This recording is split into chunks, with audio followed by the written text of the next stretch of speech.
Mayweather versus PACQUIAO. Get 10 to 1 on the fight not to go the distance. Register now at betway.com/boxing.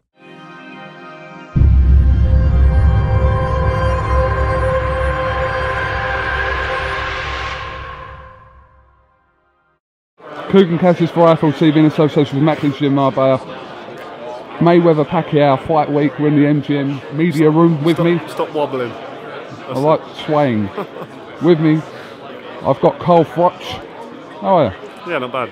Yeah, when did you arrive? I arrived Wednesday. 4 nights, so I arrived Wednesday.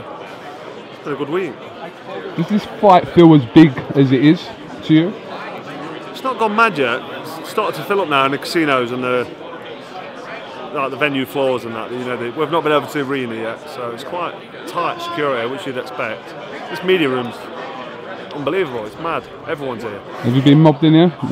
Yesterday it was quite mad. Yeah, I got Bernard Hopkins came along and gave me some love actually, which I was surprised about. I thought he was going to give me some abuse, but I only ever give Hopkins praise because he deserves it. You know, I've got so much respect for the guy. I was watching him when I was a little boy coming through. You know, when he boxed Felix Trinidad, it's like a hero of mine. So it's hard for me to bite when Hopkins give me any abuse.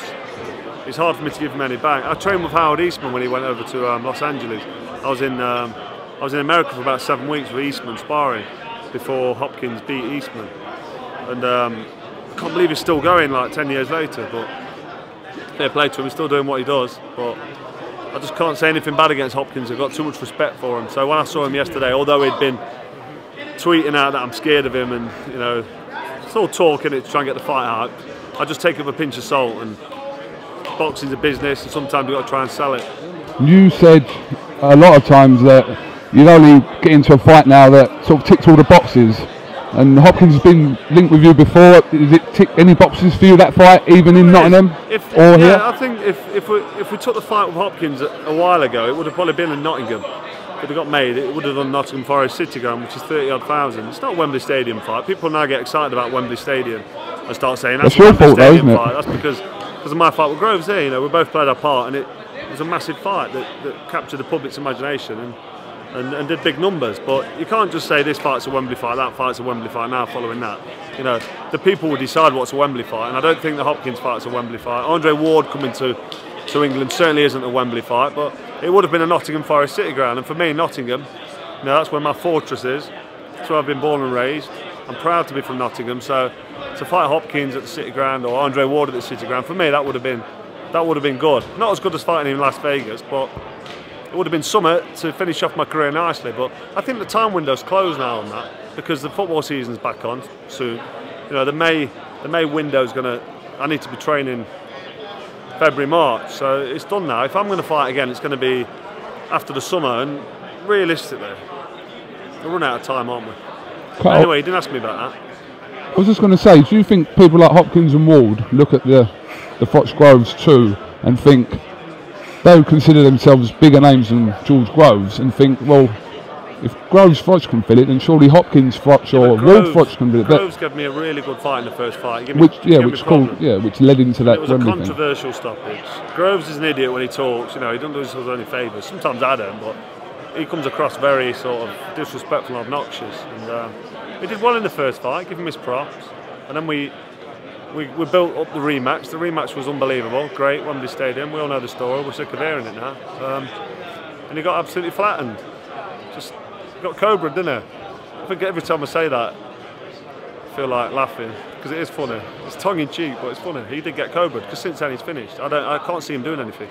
He might have a chance against. There's a kid that beat Badu Jack. Anthony Badu Jack. Yeah, he might have a chance against him, but you know, good luck to him. I hope he can do the business, bring some more world titles back to Britain. That's what we need. Same with James DeGale. Hopefully he can win that IBF title off Andre Durrell.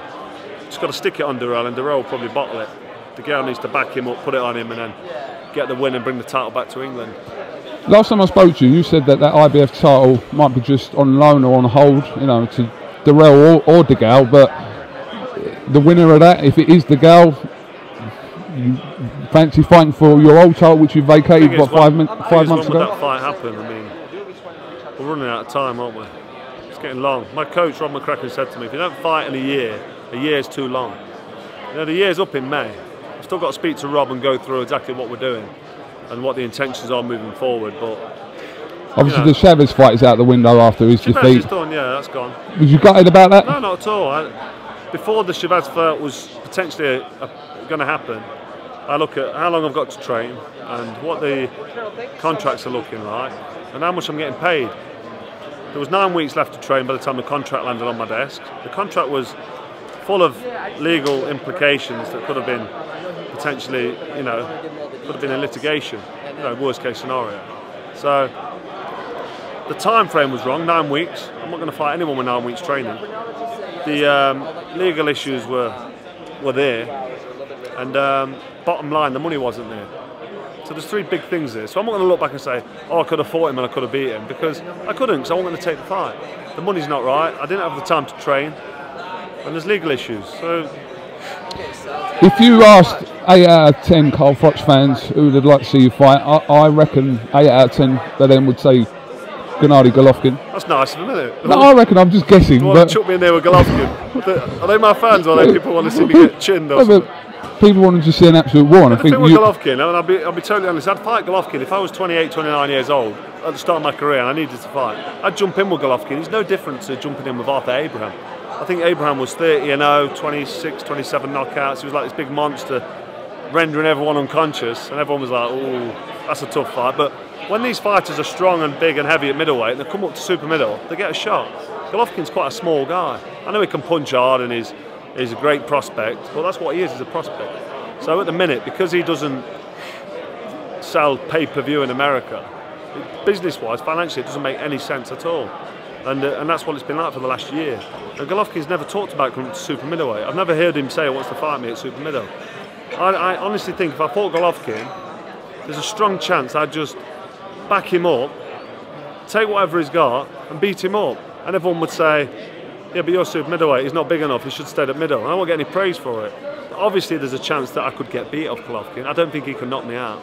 He went 11 rounds with Murray, hit him with everything. I mean, Murray's a tough kid, and he took a lot of punishment. But there's nothing in Golovkin I see that I think, oh dear, I'm not going to fight him. He's a middleweight. You know, I'm not a bully, and he's not talked about fighting me. So, and it's not pay-per-view. So the Golovkin fight, really, everybody gets excited, but realistically, it's not a fight that's on the table. It's just not there. Is there a possibility that you won't fight again? A massive possibility I won't fight again. Of course there is. It's been a big possibility since chinning that obnoxious idiot at Wembley. Of course, I said that straight after have a look at the post-fight press conference. I said there's a big chance that I won't fight again. That's what I said at the post-fight press conference at Wembley.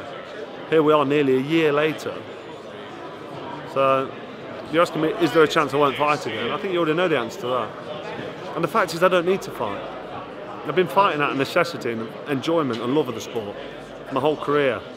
Now I've achieved what I want to achieve.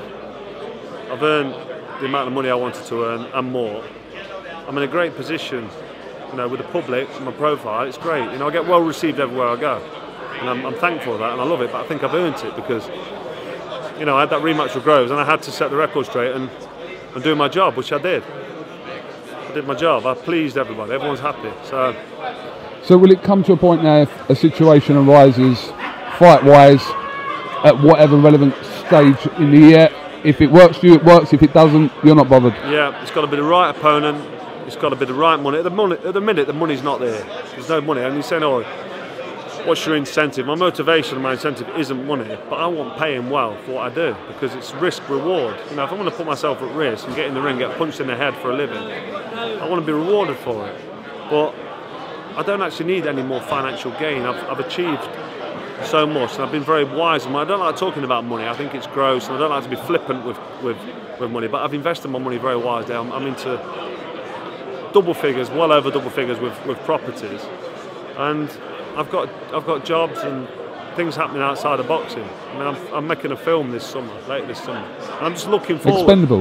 Expendables 6. Once upon a time in London. Oh yeah, with Terry Stone. Oh yeah, I saw it. I'm looking forward to getting into that and just dipping my toe in that water and seeing how it goes. What character are you playing? I've got a lot going on. I'm going to be playing a gangster. What, like a Cockney one or? Probably, yeah. Can you do a Cockney accent or not? I could probably, got to work on it. I know Terry Stone quite well, actually. Oh dear. Yeah, very He's well. out here. I was with him yesterday. Yeah. Had a meal in a nice Italian. Best Italian in Vegas, apparently. Meatballs were bigger than my head. So what I'm saying is I've got a lot going on. Yeah. I'm busy with my property, and on top of all that, I've got my partner Rachel, my fiance. Oh, I love dearly. I want to get married to her. We're engaged.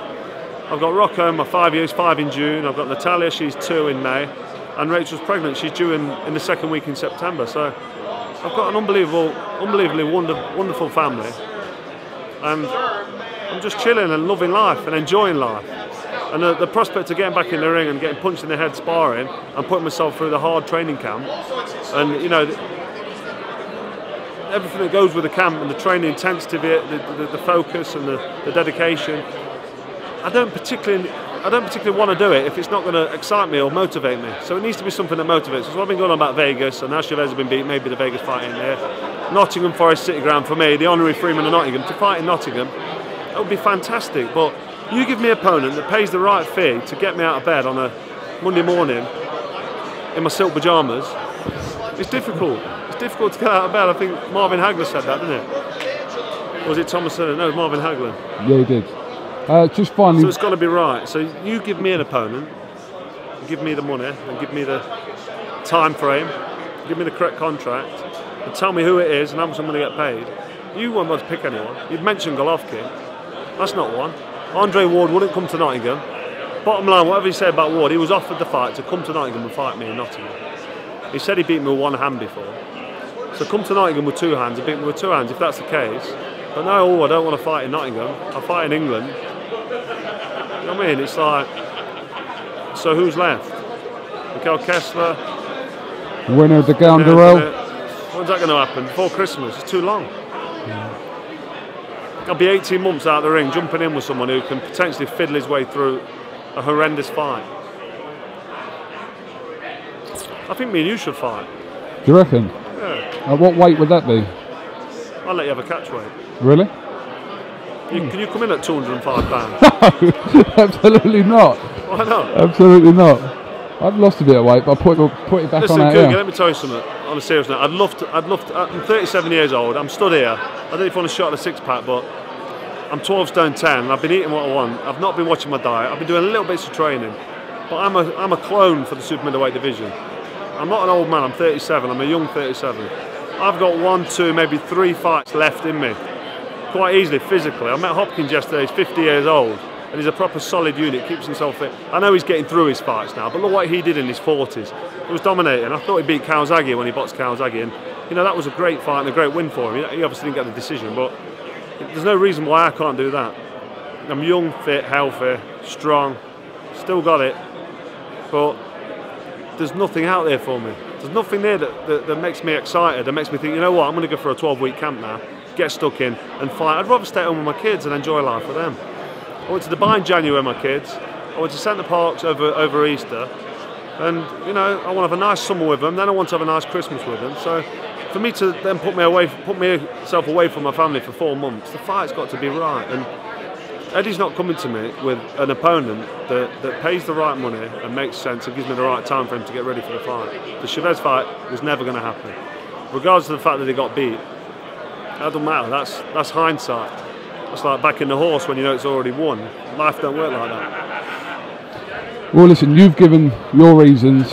Fans just want to see you in the ring. I know, I completely understand everything you said, but I suppose from a fan point of view, they want to see Carl Froch in the ring, whether it's against Golovkin, Ward, Hopkins, De Gaulle, they want to see that. But like I said, if it doesn't motivate you to get out of bed in the morning to go and do that. If I haven't got the 14-week training camp, and I'm not getting paid the right amount of money to put myself through another training camp at this stage in my career, then I'm not going to do it. It's as simple as that. And people might say, oh yeah, but you'll earn 2 million quid or 3 million quid. I'm not bothered. Money doesn't excite me or motivate me.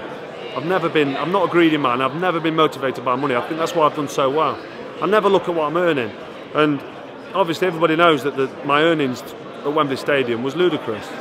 Because George Groves done himself out of the deal there, really. He got made mandatory 85-15 as a mandatory position. So I took the lion's share plus a bit more from the Groves fight at Wembley. So, I was set up before the Groves fight at Wembley, so you can imagine, you know, I'm in a great position. I'm not fighting out of necessity. I'm fighting out of wants and hunger and desire.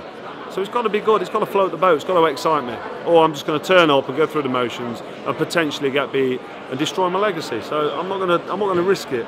I'm enjoying it at the minute. I'm enjoying life. But if the right fight comes along, I'll wake up and think, you know what? I'm on it. I'm running. I'm sparring. I'm training. But you give me the right fights. Eddie Hearn can't give me the right fight. He's not giving me the right name, the right time frame, and the right money. It's difficult. It's difficult to do. And I'm not being greedy or unrealistic. The Chavez fight was never going to happen. I listened to my coach, Rob McCracken, and 9 weeks, 10 weeks isn't long enough, especially after a year out. I need 12, 14 weeks. Not just to be physically ready, but to be mentally ready as well. And as you know, I'm a professional and I like to do things right. Because when I don't do things right, you get Groves 1. I hit the deck in round 1 and I have to earn my money. And I don't like earning my money. I do the hard work. I earn my money in the gym, not in the boxing ring.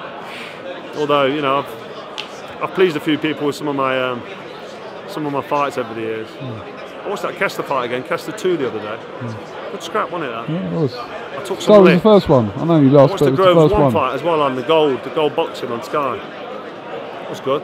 They've done me a favour actually with them clips. It looked like I battered him. I did beat him up in the end, but actually it looked even better. Quite proud of them for that. All right, well listen, you're here to it's Darren Barker. Yo. Listen, thank you very much. I asked you for 5 minutes, you're giving me nearly 17. I've been waiting for a tap on the back to say, come on man, move along. I know. We've never had it, have we? But listen, hope you have a good week here. Should be a great fight. Forward to this fight. Everyone is, so. You didn't even ask me about Manny Pacquiao, Floyd Mayweather. I did, it's the first thing I asked you. No, you didn't. I did. You said we're going to talk about Batman Mayweather. I didn't give you a prediction. Oh, you actually haven't given us a prediction. There's nowhere on here where no, I'm there saying. is a prediction, but you did talk about it. I said, does the fight feel as big as it is? That's my first question. It. And then we went on to me and all the potential opponents. Sorry, pick this back up. You haven't given me a prediction for Mayweather Pacquiao. So can you do that? Yeah, as well as the other 17 minutes you just given me as well. Is that 17 minutes? Yeah. You're going to edit that down? Don't tell Beth. Are you going to cut it up? I told Beth I asked for 5 minutes. Adam, you're supposed to be watching my back. 5 minutes, you said. He's had 17 minutes.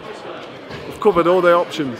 What do you want? Prediction. Mayweather Pacquiao. I think the safe money is to say, and it's actually what I think as well, Floyd Mayweather wins on points in a close fight. I don't think it's going to be a one-sided whooping. But I can see how Manny Pacquiao wins. I can see how he could win. Backing up Mayweather, fast hands, taking what's there on the ropes, you know, punching his shoulder and his arm and roughing him up and trying to bully him. But Mayweather looks like he's been doing a lot of strength work. He's been doing a bit of swimming and chopping trees down with an axe. So I think he's going to be prepared to stand and have a fight and try and knock Manny Pacquiao out. So it's going to be an interesting fight. So I think Mayweather wins on points in a close fight. If he doesn't, Pacquiao wins on points. I'm saying Mayweather points in a close fight. But if he doesn't, I think Pacquiao will win by a wide points decision. Because if he does what Freddie Roach was talking about yesterday, then potentially he could win round after round, just backing Mayweather up and working. And if Mayweather tries to get through the fight and not throw many punches, because he's very conservative with his punch rate, Mayweather, if he tries to do that, he could lose round after round and end up getting outpointed quite widely. And that'd be a massive shock. I don't think he will, he's too good, Mayweather. I just think Mayweather's going to just boss him, control him, dictate the pace and win on points. He'll lose a few rounds, but he'll win more rounds. It's all going off. These Americans are lunatics, aren't they? I know. It's like mad. Oh God, I thought it was Shannon Briggs. So yeah, did we get that? Mayweather points, close decision. That's my final thought of the day. Yeah, I'm looking forward to it. You discussed with me, obviously off camera, of doing the Cobra Monthly.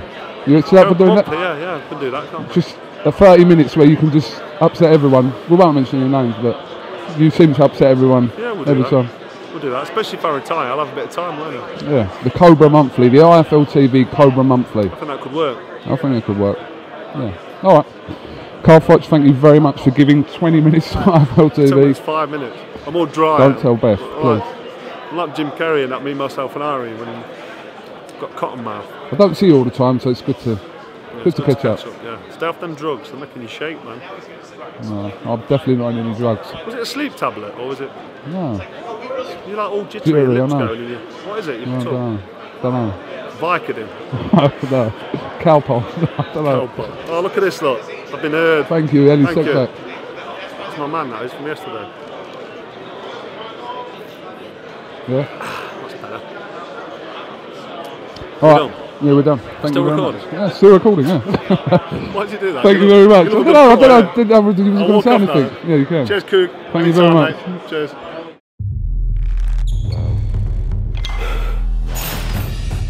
Mayweather versus Pacquiao. Get 10 to 1 on the fight not to go the distance. Register now at betway.com/boxing.